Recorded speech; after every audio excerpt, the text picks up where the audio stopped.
In an industry stuffed with marketing bullshit, empty promises, and shiny-suited liars, one woman's had enough. She knows what it's like to have the wrong clients, no money, and no time for fun. But she also knows how to fix it. And on the Business for Superheroes show, she promises to tell the down and dirty truth about business, sales, and running away with the circus. Here's your host, Vicky Fraser. To the Business for Superheroes show.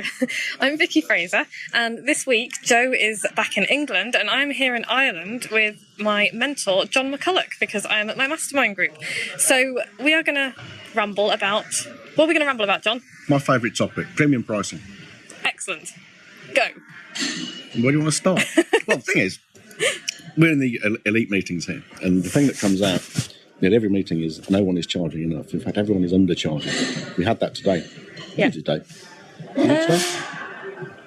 Yeah, you're talking about your new plans. Yes. And I said you need to hire anything. Mm. Now, what people don't understand is people, price is extremely elastic, and people will pay whatever you ask them if what you're selling them is what they really want. Not whether they need it or not. Yeah. Whether they want it. I was talking about that this morning in my email. Carry on. Well, I didn't read it. Yeah. What did it say then? Well, it was basically you sell people what they want and then you give them what they need. That's quite clever, actually. Yeah. Oh. Not as daft as you look. No, you're not. This came home to me, actually. I mean, I used to follow the Dan Kennedy, I still do, Dan Kennedy stuff. But it first came home to me how flexible price was. You know, I got asked to write a sales letter for Scott Tucker. Okay. And so tell people who Scott Tucker are, because they might not know. Oh, Scott Tucker. He was a mortgage guy back in the mid-70s. Mid-70s? What fucking rubbish is that? The 2000s, 2005, 2006. And he won... The noughties. Yes. Yeah, the noughties. And he won the Glazer Kennedy Market of the Year Award. And I was actually at the Super Conference where that happened. And I was, myself, a copywriter, much like yourself, except better looking. And it's true. And I was struggling. I got 3 clients and they were shit, and I wasn't charging anywhere near enough. And I was having people say to me things like, "Your best price, please, Jon." So I would then drop my prices, which is what you do, what you're supposed to do. But anyway, I at that super conference, I vowed to get Scott when he won that award as my client. So I basically stalked him online and cut his horse's head off, stuff like that, put it in his bed. And I got him as a client. I did a couple of things for him. They worked really well. And then he asked me to quote him for a sales letter. So I kind of thought, always being told to put my prices up and I'm not charging enough. So I charged him what at the time I thought was quite a large amount of money. I typed the email in and I said, that'll be $4,000, which looking back is ridiculously cheap, but at the time that was the most I'd ever charged anyone for a sales letter. And he came back about 10 minutes later by return email, saying, yeah, that's something like $6,000 something. Go ahead. And I thought, hang on a minute, that's not what I wrote. I looked back and I realised that on an English keyboard, the pound sign and the dollar sign are next to each other. Yeah. And I quoted him £4,000 and not dollars. So by mistake, I'd almost doubled my fee, just like that. And he comes straight back and said, yeah, go ahead. Yeah. Well, and that's always a sign as well that you haven't reached the limit as well, isn't it? Absolutely. There's so many times I've charged people what I thought was a stupidly large amount of money to have them come straight back and say yes. And I thought, fuck, that wasn't enough because they didn't resist it. And the next sales letter I quoted for, it wasn't for him, it was someone else. And this still surprises me even now. And I'm going back probably 9 years, at least 9 years. I've just moved up. It was before I moved over to Ireland, so it's 9 years at least, nearly 10 years. A guy asked me to do a sales letter. And I kind of did the whole package. You've read the $1 million email I've sent. Yeah. I built the package. Yeah. And I sat there and I thought, how much am I going to charge him for this? And I was thinking, $10,000, $15,000. So in the end, I charged him $35,000. And he came straight back and said, yeah, I love everything you say. Go ahead. Shit, didn't charge enough. But, to think, at the time, that was an astronomical amount of money for me. Yeah. It's not a small sum of money. $35,000. Yeah. For a sales letter and some postcards and emails. Yeah. Web page, things like that. Yeah. It was fucking marvellous. But then what did it make him? Very happy. Yeah. Of course, yeah. I mean, yeah. That's the big thing. about, I mean, we're getting off topic slightly, but the thing about sales letters and things is the uneducated business owner, when presented with a bill for tens of thousands of pounds for marketing material, they see the headline price and that's it. What they don't see is that it's then going to be amortised over the entire period that stuff works for. Yeah. And when you think, I mean, that email series that you mentioned before, sell it for £25, it's made you £1,600 and it just sells. Yeah. But if someone charged you, say, £1,000 to write 6 emails, you probably go a little bit pale and think, I'm not paying that kind of price. If you then think you can sell that forever, Yeah. that £1,000 soon disappears. Yeah. Soon make it back is what I mean. Yeah, you do. And And that's the thing about the whole premium pricing and premium positioning thing, isn't it? It's like, yes, you when you're selling it, you've got to think about what your clients are going to get out of it. So, if they're objecting to the price, it's like, well, you need to then show them what they're going to make once they use this. A very useful bit of advice I got from a guy called Nido Quabain was if your clients or your customers are protesting at your price, it's your fault because you've not shown them enough value to make it worthwhile. Yeah. It's just very simple, really. And as Jim Rohn used to say as well, it's not that things are too expensive, it's that you don't have enough money to afford them. Yeah. When you say that to people, they get really upset. But hey, that's just the way the world is. It's true, and people find the money to buy the things they want as well, don't they? Yeah. You walk down on any, I'm going to get very snobby now, you're on any council estate in the United Kingdom or indeed in Ireland, and you'll see late model cars, satellite TVs, all the chavs are walking around in fucking expensive trainers and shell suits with their iPhones and things. They've got money for the things they want, but of course they haven't got money for the things they need, like medicine and children's education and shit like that.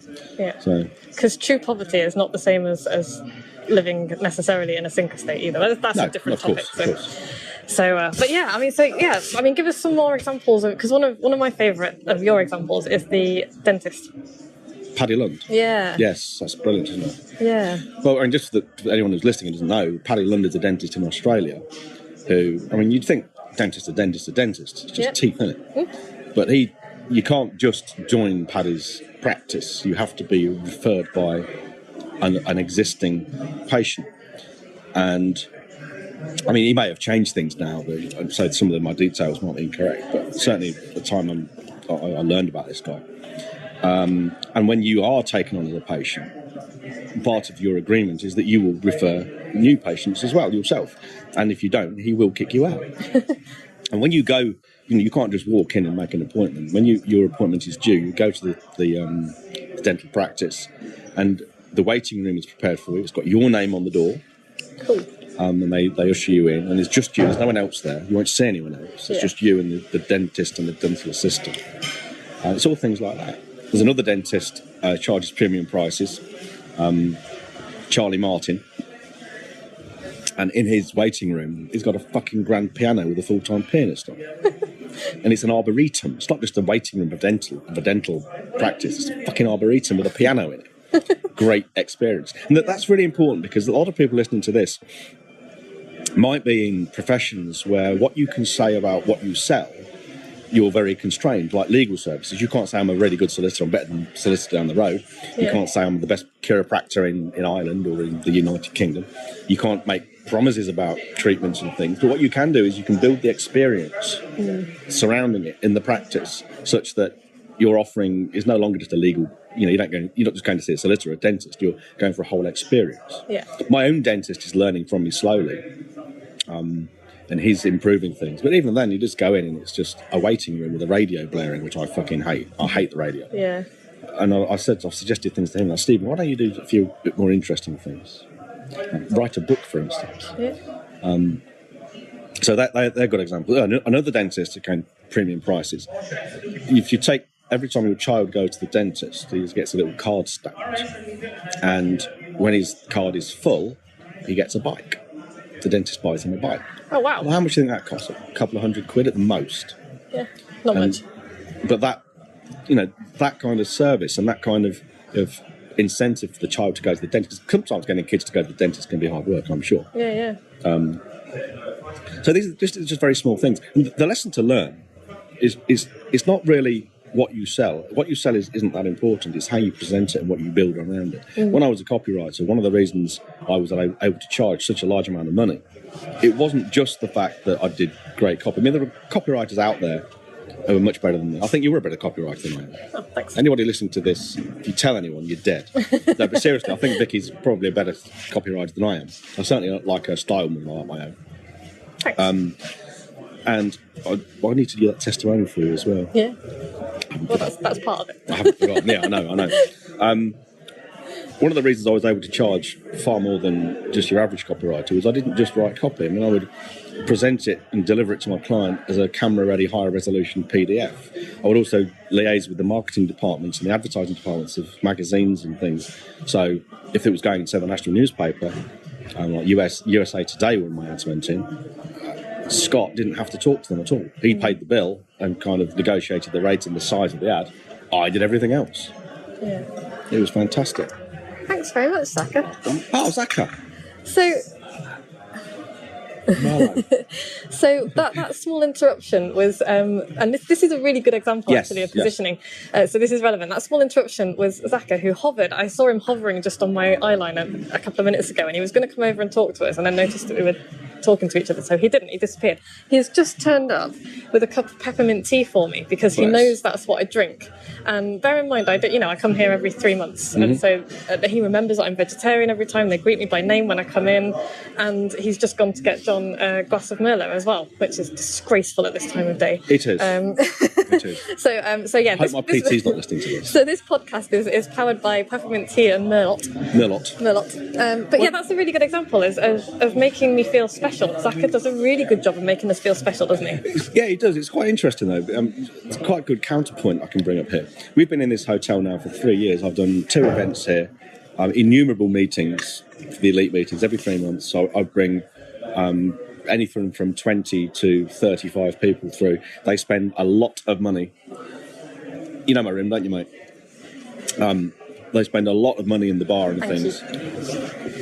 And when I walk in this hotel, word goes around. And I'm not playing the big I am, but the manager, if he's around, will come out and greet me. The head waiters will come out and greet me. All the top people will come out and make a point of saying hello. And this is if I come here, if I'm staying overnight with my wife, or just dropping in from real or something. Yeah.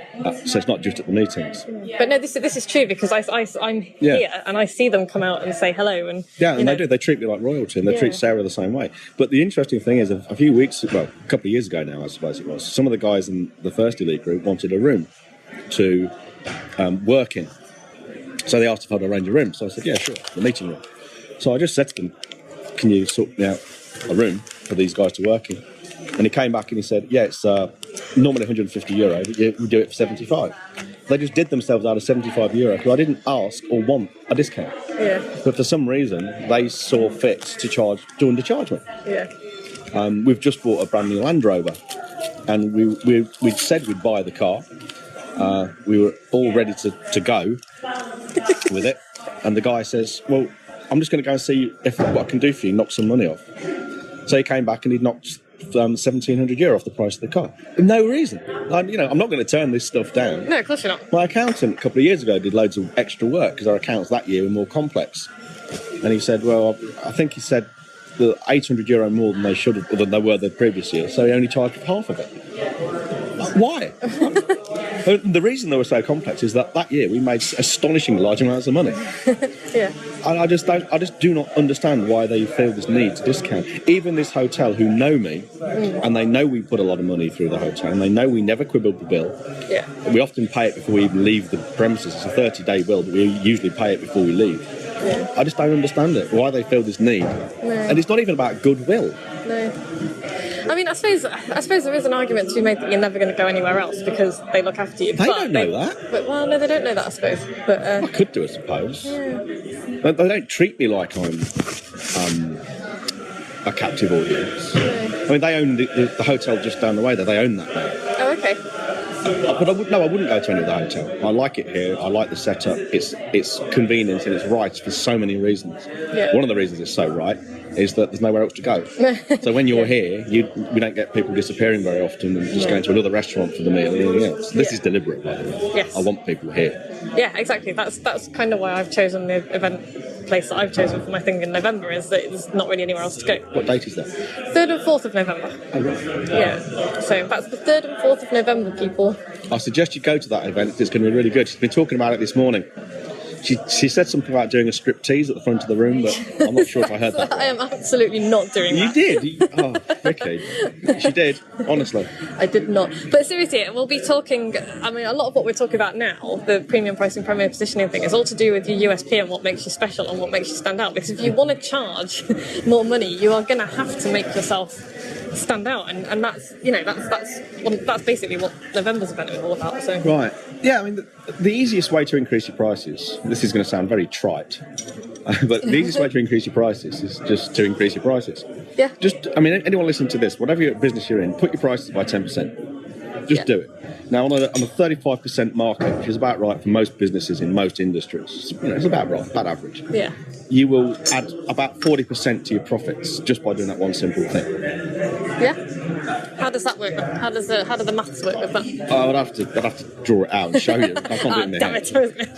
it. But for instance, if you're selling a £100 widget with a £35 markup on it, Yeah. £135, you increase that by 10%. I think you're selling a 140 something. 147.50. Yeah, well, that extra £17, £12.50 is extra profit. It's free money. And it's about 40% of the original 35, so Yeah. something like that. But then if you cut your prices by 10%, It has the opposite effect. you take a massive cut, don't Yeah, you? yeah. And of course, people don't really buy on price. And the people who do, you don't really want them as customers anyway. No. I mean, can you imagine if I was, say, Elite is a really good example because we're in that headspace now. But can you imagine the experience of Elite if I was constantly going to this hotel? Well, there's a hotel in Cork who'll do it at €10 a night cheaper. Yeah. What are you going to do? Match their price. Well, if they match their price, they're going to resent it. I'm not going to get the same service. No. And then if we moved hotels, if we were constantly going different hotel, just to save a few quid, It would be rubbish. it would be rubbish. Yeah, I don't because- even know how much this cost me, to be honest. Do you not? Well, I mean, I see the bill at the end of it. Yeah. But I don't really know what my room rate is, and I don't care because my focus is primarily on giving the Elite guys who are giving me £1,000 a month each to have a great experience. So I don't give a fuck about whether it's €75 for a room or 150. I'm really not bothered. No. And we do get a great, because part of the reason that I love coming here is it's not just for the Elite, it's not just for the business stuff, it's because this is a really nice place to come. And to see you. And to see me. Yeah, it is a nice hotel. It is. I look forward to coming here, especially now that I don't have a bathroom. Because, well, we do have a bathroom, we have a shower. I did wonder about the smell. So, yeah, sorry. It's flies. But yeah, we don't have a shower, so it's just really nice to come to a really nice room and have a bath. Right. Yeah. I mean, I don't have baths very often. Or showers. I can tell. Yeah. Yeah. So yeah, that's. I mean, I talk about premier positioning and premium pricing quite a lot on the podcast because it's a big part of. Well, I've learned it from you. It's a big part of charging what you're worth, and also not just that. The flip side of that as well is just giving people a much nicer experience because I think there's too many businesses that kind of settle for the bare minimum that they can get away with, Yes. and that's just rubbish. Well, I think part of the reason they do that is they're not charging enough. Probably, yeah. Now, if you're a copywriter, it's a good example for you. If you're a copywriter, I can speak of this with some authority because I've done it, I've been there and done that. Yeah. For a start, what's easy to sell, do you think? One £10,000 sales letter or 10 £1,000 sales letters? It's the one £10,000 one. Yeah. You only need one person to say yes to that. And that person is going to be committed. They're going to be usually a better class of person. I don't mean in the sense of chavs and things, but they're going to be a better class of client because they've got the money, they've got the wherewithal and the will to spend it. Yeah. They will probably know something about marketing, so you're preaching to the converted. And they're easy to service. Yeah. There's nothing. I mean, you imagine running around trying to write 10 sales letters for £1,000 a piece, trying to please those penny pinching people. Yeah. You can't give them their full attention. Your full attention. You can't. And you get a lot more scope. If you're writing one 10 grand sales letter as well, or if I'm writing one 10 grand sales letter, I'm much more motivated to test and tweak and keep an eye on it and see how it performs rather than just bang out 10 1 grand sales letters. Which you would resent. Which I would resent, and then just leave them to it because I'm not interested after that. Yeah, you paid me £1,000. Fuck off. That's all you paid me. Exactly. And so, yeah, if somebody's paying me a lot more, they're going to get a lot more. They're going to get a lot more out of me. Basically. Well, I'll get an example from my own career. I used to work with a guy in Cambridge. I'm not going to identify him, it wouldn't be fair, because he was actually a nice guy. But he would always say, "Your best price, please, John." Yeah. And like a complete twat, I would always drop my price. And because of that, I used to resent doing the work, and I started resenting him. I fucking used to call him, I used to sit and swear and shout at my computer and things like that fucking bloke, it's his fault. But really, it was my fault. He was blameless. All he was doing was asking for a discount. What people do. What people do. I mean, I don't do it. I mean, you know from experience, I don't penny pinch. I treat my vendors very well. I do that for several reasons. One is if I'm paying top... I mean, don't get me wrong, I'm not a pushover. I don't just throw money away. No. But I will tend to pay my copywriters, the people, anyone that just work for me, I'll pay them top dollar because I want a good job. Yeah. And I know what it's like on the other end. Say, when I was working with you, because you were my copywriter, you did stuff for me. And in the future, when you do stuff for me, I want you to do me a good job. I don't want you sitting there cursing and swearing. I don't care if you curse and swear about it. That doesn't bother me. Yeah. But I don't want you feeling resentful and not doing your best. No. And I mean, good example of it. Another good example is a girl who does transcription work for me in the States. She's great. Yeah, Jenna. Yeah. I bought her a new office chair. I didn't have to. She couldn't afford it herself because she's got various challenges at the moment. But I bought her an office chair, and it wasn't an act of kindness. Well, I suppose it was in some respects. But it was, I didn't want her sitting down transcribing 10 hours worth of audio with a bad back on a crap chair, because I won't get the best work from her. No, of course you won't. So it's in your own best interest. Yeah. And it was like $250. It's not a lot of money. No. So I bought her a chair. And it's good for the soul. It's good for the soul. If I had a soul. If you had a soul. It would be good for her. Instead of that cold, dead face inside. Yeah, I've got this heart of stone. I've always said if I come across as being a cold, heartless bastard, it's because I'm a cold, heartless bastard. Yeah, but you're not. I am. You just... yeah. Yeah, let's not go there. Yeah.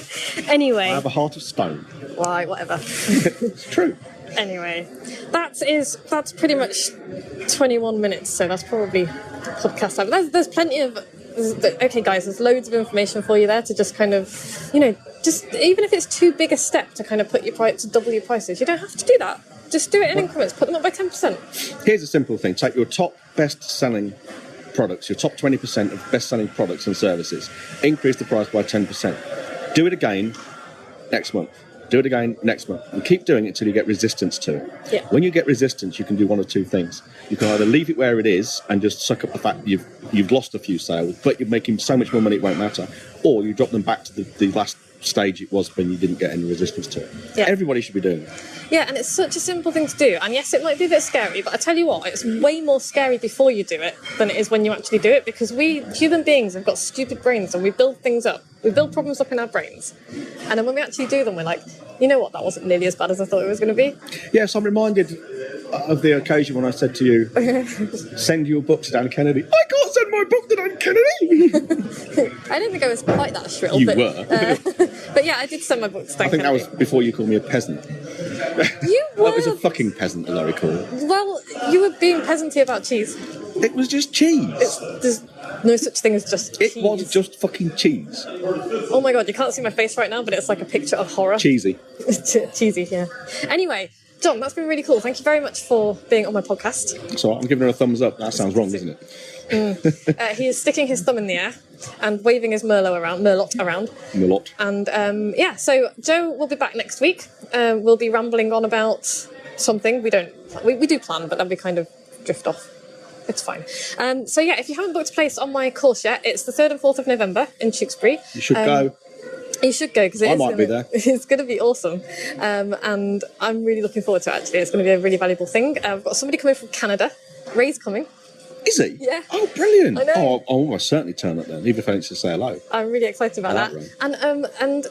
And a chap from Spain who I don't know or didn't know until I'm now going to meet him. So that's really exciting. So come along. Just the Juan from Spain, isn't it? Just the Juan. I think he's actually Dutch living in Spain, so multinational.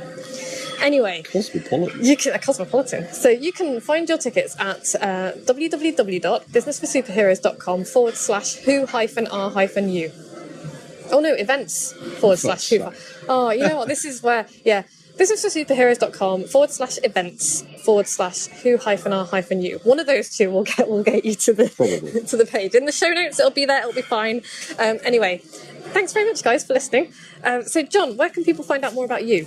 They can go to jonmcculloch.com, which is JONMCCULLOCH.com. and just kind of sign up to my email things and stuff. That's it. Sign up to his email things and stuff. Well, I mean, they can pay me loads of money if they want to, but the first thing to do is to get on my email list. Yeah. Because you'll learn a bit more about me. I am an acquired taste. He is an acquired taste. If you very don't much like an swearing, you might want to approach with Foul-mouthed, caution. atheist, libertarian, elitist. His book's awesome though. His book's really, really good. Well, actually, yeah. If you go to my website, in fact, go to growyourbusinessfast.com. Get on my email list. Email me, and I'll send you a free copy of the book. There you go. Easy. And that's something that I should be doing actually. So if anyone's listening and they haven't got a copy of my book, then email me and I will send you a copy of my book, and you might get 2 free books in the post in the next. Now that's service. That's a hell of an offer. 365 pages. My book is. Mine is slimmer, but it's prettier. Anyway. Mine's junky. That's quite enough of that. Okay, right. Thank you very much, John. Really appreciate it. You're welcome. And let's go and have lunch. Good. Thanks, everyone. Bye. Like what you've just heard? Tell your colleagues, tell your friends, send them to www.businessforsuperheroes.com/podcast.